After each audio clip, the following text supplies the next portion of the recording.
A disruptor throws everything off balance, changes history, and forces everyone to play catch-up. A disruptor is a car that comes in and sets a trend, but it's not just literally setting a trend like saying it's a pretty shape. That's not disruptive, but coming in with something that is outrageous, really, and setting a standard that everybody else has to live up to. For nearly 70 years, Porsche has been disrupting the status quo with a history of groundbreaking innovations from the 356 in the 40s to the 911 in the 60s and this decade's 918 Spyder. Porsche's vehicle designs break the mold over and over again. These iconic cars became influencers for their generations and the generations that followed. Visions of beauty, science in the design, form, function, intelligent performance. And now another disruptor has joined the group. Porsche is always blazing a trail and always looking to the future. This is Porsche. Decades of disruption.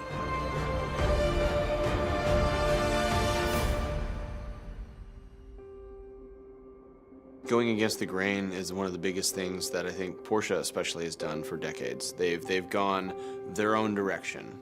Doesn't matter what the industry is doing. They have an idea, they chase it, they perfect it. In the 1940s, the car industry came to a crashing halt during the war. Afterwards, car makers hurried to stake their claim on the new and growing market. And one man changed the game by creating the car of his dreams. Ferry Porsche said I was looking for the sports car of my dreams and I couldn't find it, so I built one. So he created this car in his vision, and boy, did he do a good job. And they bring this bloody Porsche out, and it's totally off the wall because it's, you know, air-cooled, it's 4 cylinders, and it's sort of built very light and very nimble. You look at American cars in particular, they're gigantic. You know, there's 7 tons of metal wrapped around you, and they're as long as a city block. And then you look at the 356 and you go, what's this? This is this beautiful little sports car that's peppy and fast, this wonderful sensation of speed without being terrifyingly fast, but that handles far better than anything else that's being built around that time. The 356 was leading the way for Porsche. If you look at the design, you can see the whole Porsche design language. The engine, of course, in the back, the typical Porsche silhouette. We have lightweight building, we have all-day usability, and the 356 is also a car which you can use on the racetrack, so you can win on Sunday and drive on Monday. And is reliable. That was the remarkable thing about it. People were used to cars breaking every time they drove up. I mean, you know, they used to talk about the British products as being, you know, operated by Lucas, the Night of Darkness. There's a purity to the driving experience in this car. It's a very simple, easy, focused driving experience with nothing extra. No power brakes, no power steering, rarely a radio. You want the top up, you pull it up. It had nothing it didn't need and everything it did. And it was geared towards, you know, the feeling of driving a car. Everything was around that, and nothing has changed. I mean, Porsche to this day in the racing, the drivers are what it's about. Usually people see Porsche as a very male brand, but it's not true. The very first Porsche customer was a woman. When Ferry Porsche wants to start the production of the 356 in Austria and Gmünd, he had to create a budget, and for that reason he had to sell the prototype. And this prototype was sold in 1948 to a woman in Zurich. It took until the year 1957 before the car came back to the company, and today it's of course one of the most important exhibits in our museum. In the 1950s, car culture took over the planet, and the Paris debut of the 550 changed the world of auto racing. Its dominance of motorsport helped introduce Porsche to North American car lovers.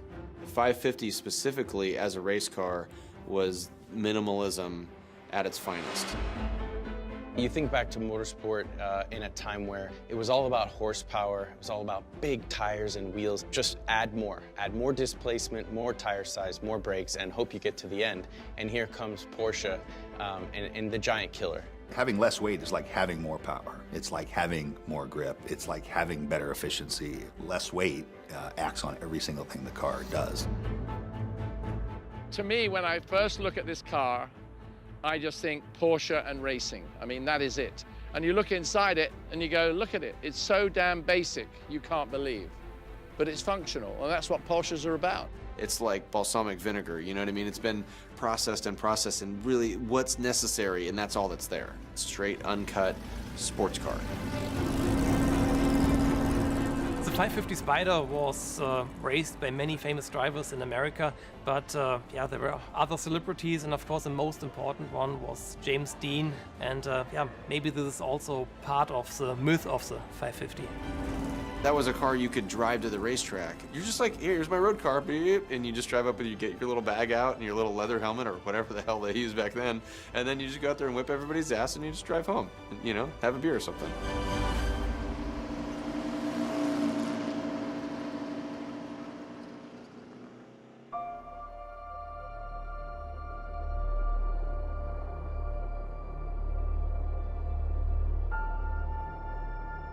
The 911 was Porsche. It didn't have to say Porsche. It was 911. End of story. The 60s saw disruption become the norm. But while many of the era's fads eventually faded away, one iconic disruptor became immortal. When you think of a sports car, you think of a Porsche 911. I don't know that there's any other car that's been that successful. 911 is that car that we've seen from 1965 through to today. And wherever you see it anywhere in the world, it's known by that shape. There's nothing else like it. Talk about an icon that's grown from a silhouette to present day.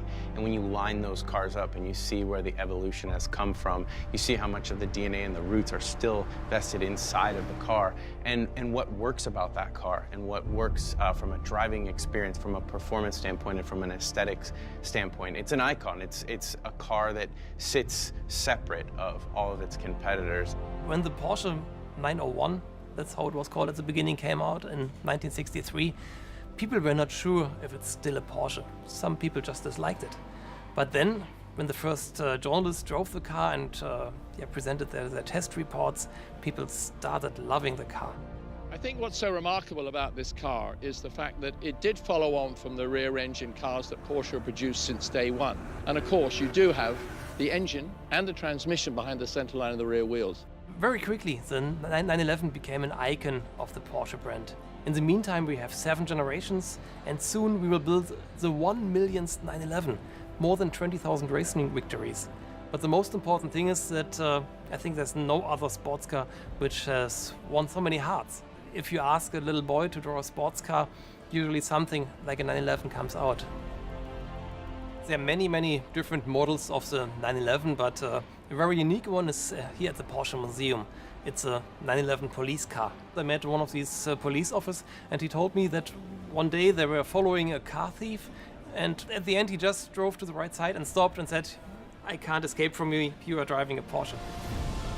In the 70s, Porsche updated its own classic, introducing the 911 Turbo. It may not have been the first turbo introduced in the US, but it was the most important. The Porsche 911 Turbo is really a moment where they're creating a supercar, where they're creating something that's fast and a little dangerous. And that 76 Turbo, again, it's a little monster. It's a little monster that feels familiar, but you have to respect it. The turbochargers would punch or they would hit or whatever. There was a violence to it. It was really like a turning point for the brand, that they showed that hey, this is what a race car really feels like. Now all of a sudden they've stuck a turbo and a big wide flare and rider wheels and really pushed the envelope. I was a kid, and you have that 930 poster that so many of us have had. That was like brute, over the top. I mean, that was a flash of some serious car. Senior prom. I had just picked up my date. I was getting on the 210 freeway going to someone else's house. And I get on the freeway, and on-ramps in that car were so awesome. And I came up, and there's a CHP right in front of me. I'm only going on the freeway for like 2 miles. I'm like, oh. And I just legged it. I'm coming up on about 50 miles an hour faster behind him. And right when he got past the off-ramp and he couldn't turn, I went, whoo, reverse lights at 60 miles an hour. He threw it in reverse, and I came out on the edge of the Crest Highway sideways with my date. Got up the highway and around and pulled off, and my heart was, it's not just a concept for me. That car was a game changer. I have a 930 turbo myself, and when you get that car going on boost, there's no time for texting, there's no time for talking, there's no time for music. That's driving, that's spirited driving, and 930 turbo, it's hard to argue about something being as engaging as that car.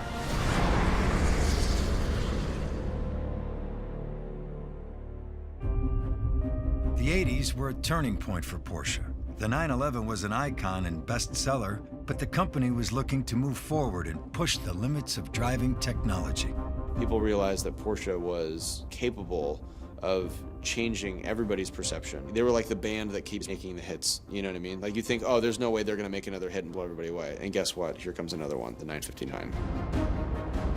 When the 959 came in, it really was the game changer of that era. In fact, it was the fastest car in the world and probably the most stable, and showed the world that we have to go all-wheel drive. The 959, I think, truly the first supercar. It was sort of a quantum leap. You know, everyone's kind of saying, well, let's make it a little more powerful, or we'll make it a little more this, and that was just kind of like they said, what if we started with a clean sheet and just thought about almost like the car version of going to the moon. Active ride, massive turbos, everything that you, quote, couldn't do at that time. I think that that's really a period of the purest form of the word supercar. They went forward in time, and they built a car from 10 years in the future, or even further than that, really, and then they brought it to you in the 80s. It was just like head exploding when you'd read about it. It's like, how can this all be in one car? You know, no one makes all-wheel drive with variable ride height, and you can't do that. This car combined technology which is available today, already in the mid of the 80s. Performance of the car was outstanding, and it also had delivered a lot of luxury, and so people got crazy.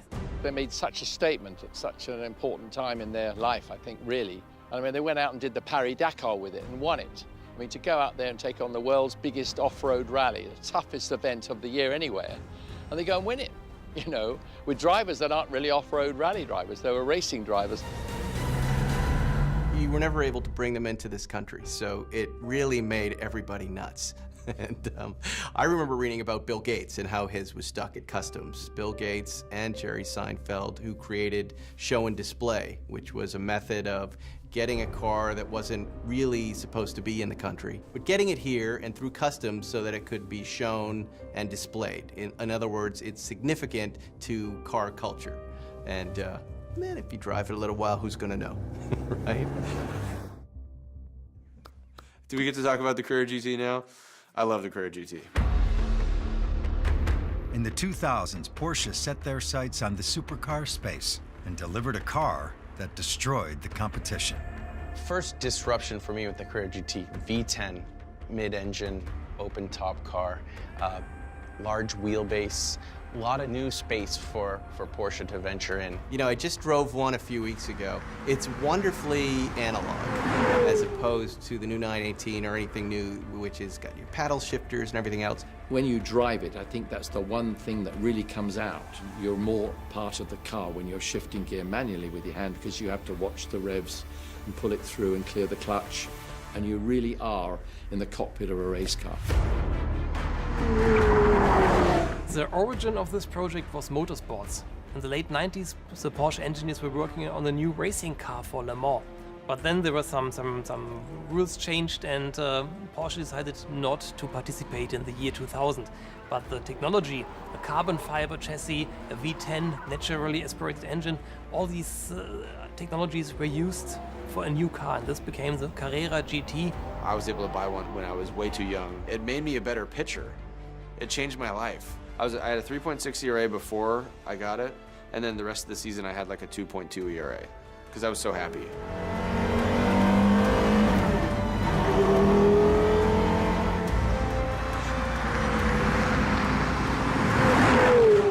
The first time I heard it rev up, it was the Monaco 2003 GP, and they rolled that car onto the front straightaway with Walter in it, and I'll never forget the sound of that car. I mean, it just sounded like music and magic mixed together. I was sitting on this patio at a coffee shop in Malibu, and I heard this noise, and I'm like, what is that? And I heard it just zoom, zoom, zoom, zoom. And I stood up, and I realized every guy in the place stood up, and we were like prairie dogs. Like it's an alien one technology Swiss watch all put together. You know, it's got the craftsmanship that you expect from Porsche, but it's also got this art to it, and you can see like these curves that look like a rocket booster you'd put on the back of a shark or something like that.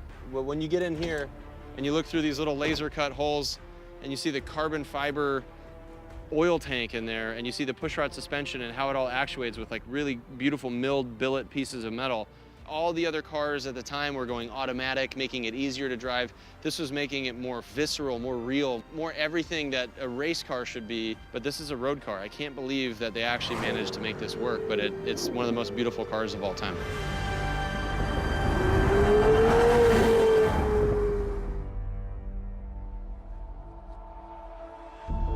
It's interesting when you reflect on each generation, the 959, the Carrera GT.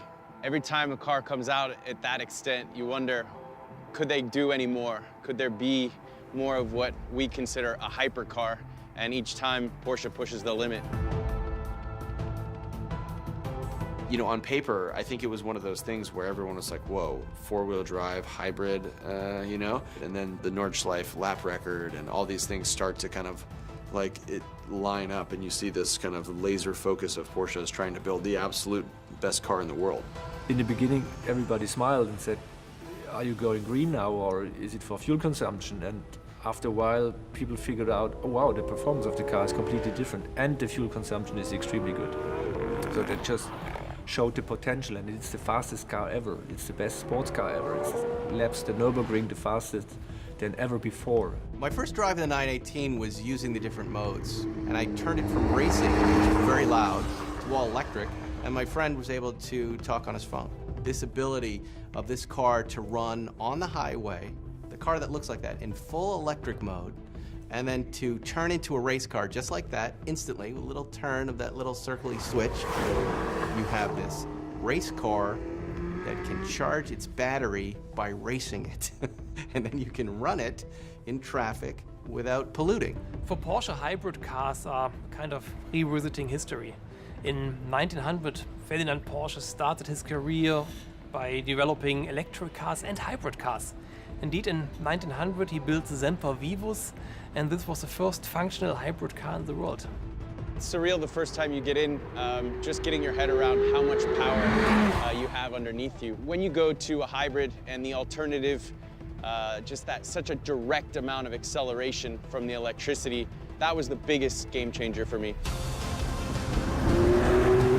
There still is a part of technology and user experience, and sometimes those two don't always get along, but with the 918, it's raw. There's a huge amount of R&D that goes into producing some of the numbers and some of the experience that it has, but in the end, you still feel that race-inspired engineering behind it, and that's the part that's fun. It's the first of the future cars. On a performance basis, from the hybrid has really shown everybody that that is the way forward. The 918 is a shot across the bow of the whole car industry.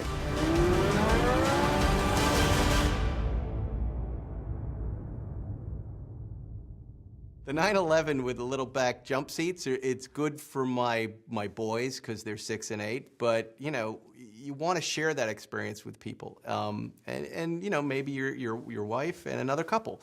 The Panamera comes along, and now here you go.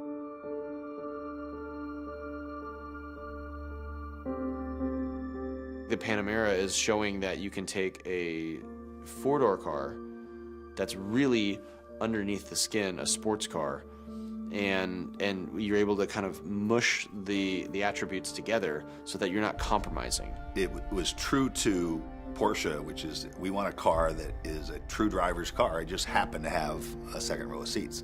And when you're in the cockpit of the Panamera, you forget there's seats behind you. You jump inside, you quickly respond and connect with driving position, with ergo, everything before you even turn the key and start it up. It's a car that sort of, everything you throw at it, it's ready to deliver, and then again, you sort of snap out of it and realize you're driving a luxury car. I had a whole day at the Nürburgring with Hans Stuck. I was in a turbo, the 911, he was in the Panamera, and we swapped over. That was an amazing comparison between the two. I mean, that Panamera could stay with the turbo. That one out there now actually will be a little bit quicker than a turbo. I think race car drivers are always good judges for modern technology and for high performance cars. And with CJ Wilson and Patrick Long, I think we have two really good types of these drivers. One more from the amateur side, one of the high-end professionals, one of the definitely best sports car race drivers in the US, and I think you can trust their judgment. This is the kind of cool experience that we're having right now. We're driving someone else's cars on a track. Yeah, it's kind of hard to complain when you tell people you have to get up early on Monday morning and come out and drive some beautiful new cars around a private facility. We don't have to pay for tires, right? It has the sports car silhouette. As the cars evolve now, I mean, I'm looking at it and it's taken on its own identity. Like now the Panamera is identifiable as a Panamera. Not only do you have the wing, but you have the rear lights and everything that kind of cluster that looks very, very advanced. I just like looking at it, man. It's like watching you go through these corners and stuff like that, seeing as much yaw as you're able to create, but also looking at like right over the hip and seeing that supercar hip that you have right over the fuel door. Yeah, it's fun that there's still so much design aspect to these cars. I mean, you see the silhouette of the 911, but you also see, like you said, so much evolution in the hips and sort of that bulk masculinity through the back that still says sports car. I love that you can hustle a four-door car this hard, sub 4 seconds, 0 to 60, but one of the most proud attributes of these cars for me is that you can hustle the car all day long. It's not like you put down the numbers for the magazine test and then you gotta go cool it off for a couple laps. I mean, this car can be punished, whether it's launch control or just hammering some laps as we're doing here. This thing hauls ass. We're here selfishly just ripping these cars around the track. We got 4 seats, man. Let's go pick up some buddies. Yeah, we need to share this experience. And I said, 8,001. Hey guys, we got extra seats if you guys want to hop in. Is this Uber Pool?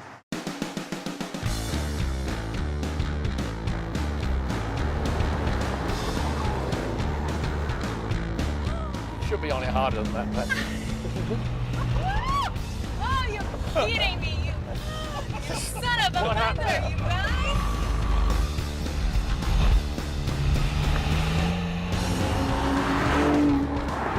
How is it back there, Mr. Bell? Are you comfortable? I never thought I'd sit in the back of Panamera, actually.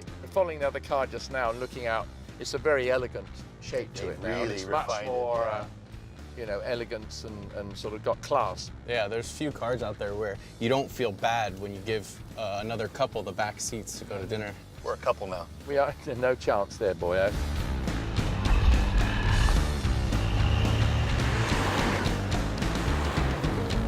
CJ, no lie, I gotta take a break. Yeah? Yeah. Okay. I gotta subtract a passenger. He's tapping out, tapping out. Well, now, Liz, what do you like in a car? What are the things that you look for? Obviously, you like performance. You've got the bug. You don't like to sneak in quietly in the back. No. I'm Brazilian, you know, and I like to make noise. You gotta stand out a little bit, right? So, you know, I'm sitting in the back now. I was driving earlier. I can actually change the stereo from the back. So you can be a backseat DJ along with being a backseat passenger. Well, that's good, because I don't think you're getting the steering wheel back anytime soon from well, what I can tell. So at least you have something to occupy you and at least give you some semblance that you're in control. I've got a chilled water and I'm just watching my wife go to work right here. It's pretty interesting. Mr. Bell, Mr. Kendall, Mr. Long, and Mrs. Wilson, I've had a great time, but let's see if Spike's turn back to normal colors.